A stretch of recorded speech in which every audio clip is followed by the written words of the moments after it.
We're here because free speech is under attack. We're here because people are being convinced that socialism works.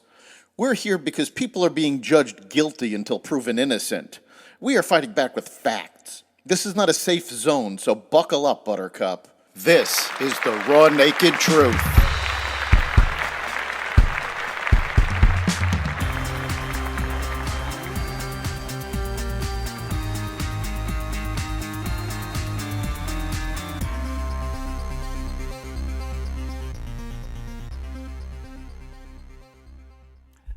Classified Biden documents, FAA grounds flights, an expected recession, and more. Welcome to the Raw Naked Truth. I'm your host, Eric Lopkin, and here's the news you need to know. The U.S. Federal Aviation Administration grounded most flights in the U.S. due to a software failure. The ground stop order was lifted at 9 a.m. Wednesday, after the agency suffered a nationwide technical outage causing mass cancellations and delays. The FAA says some flights had resumed at a handful of airports earlier than the 9 a.m. deadline. However, the outage comes as a result of the failure of the FAA's NOTAM, Notice to Air Missions system, which alerts pilots and other personnel about airborne issues and other delays at airports across the country. The NOTAM outage continued with no current estimated time of restoration, the FAA website stated Wednesday morning. Normal air traffic operations are resuming gradually across the United States following an overnight outage to the FAA's Notice to Air Missions NOTAM system that provides safety information to flight crews, the FAA wrote in its fifth update of the morning. The ground stop has been lifted. The agency continues to look into the cause of the initial problem, the statement continued. The NOTAM system is notoriously out of date, as are many of the other government computer systems.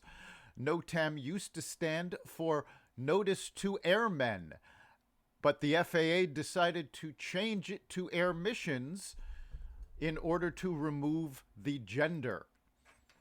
That was apparently more important than updating the actual system and hardware and software that could cause this failure.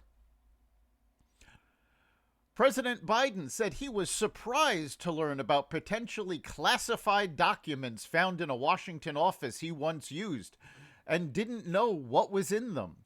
A source familiar with the matter said the 10 documents included U.S. intelligence memos and briefing materials on subjects including Ukraine and Iran. The papers are dated 2013 to 2016, when Biden was serving as vice president under then-President Barack Obama. The material was found in a locked closet in boxes that also contained unclassified documents. Biden's personal attorneys found the papers and gave them to the National Archives. House Speaker Kevin McCarthy said the discovery showed that the Justice Department's seizure of government records from former President Donald Trump was political. The House Oversight Committee will be investigating the documents.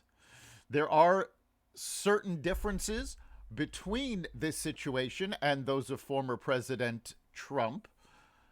The Biden situation is actually much more serious. Classified documents were found in Trump's Mar-a-Lago home, but Trump had the ability to declassify documents where Biden did not, as he was only vice president at the time.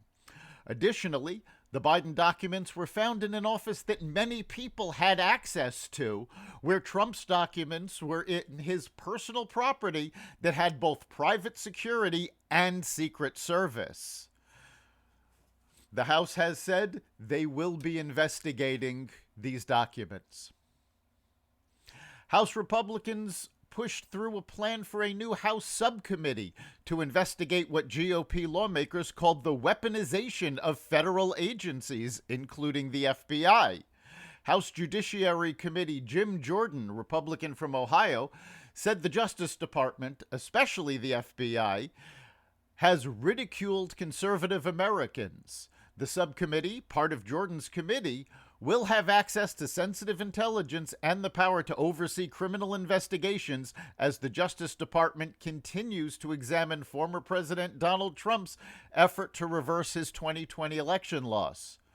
Representative Daniel Goldman, Democrat from New York, said the primary purpose of this special subcommittee is to interfere with the special counsel's ongoing investigation into a conspiracy to overturn the 2020 election. This is a shocking abuse of power. In actuality, it is a reversal of the policies that Democrats have been using for the past 6 years to go after their political opponents. The policies actually go back even further than that to the Obama administration, when he used the IRS to go after conservative groups. The World Bank on Tuesday forecast that the global economy would slip into a recession in 2023. If that happens, it will be the first time since the 1930s that 2 recessions have hit in the same decade. The first recession occurred in 2020 when the global economy shrank 3.2% early in the coronavirus pandemic. Growth returned in 2021, but central bank interest rate hikes and Russia's war in Ukraine have dragged growth down again. The World Bank forecasts overall 1.7% growth this year, with developing countries hit hardest by the slowdown. The expansion will pick up in 2024 with 2.7% growth.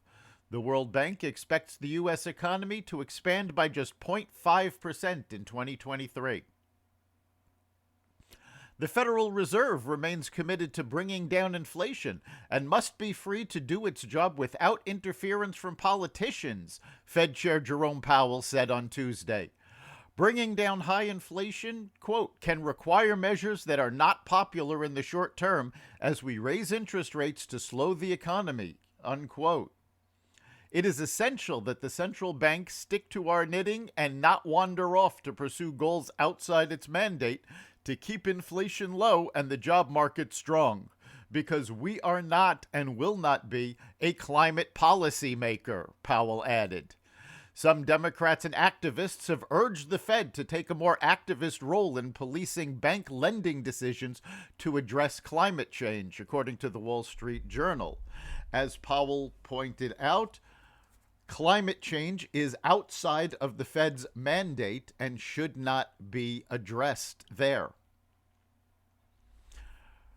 Cryptocurrency took another hit as cryptocurrency trading platform Coinbase said Tuesday it would lay off 20% of its workers in its latest round of cost cutting as crypto markets sink. The company told staff in an internal memo that it was slashing 950 jobs after letting go 1,100 employees in June. The New York Times reported that the memo said, in hindsight, we could have cut further last year. Coinbase CEO Brian Armstrong told that to employees in this memo that the Times acquired. Armstrong said broad economic problems contributed to Coinbase's issues, but fallout from unscrupulous actors contributed too, a veiled reference to the implosion of FTX, according to the New York Times. There could still be further contagion, he wrote. That's the raw naked truth. You can catch every episode of The Raw Naked Truth at xvadio.com/podcasts, the Apple Podcasts app, Google Podcasts, Spotify, iHeartRadio, Stitcher, Amazon Music, Audible, and other platforms that respect freedom of speech. We'll see you next time.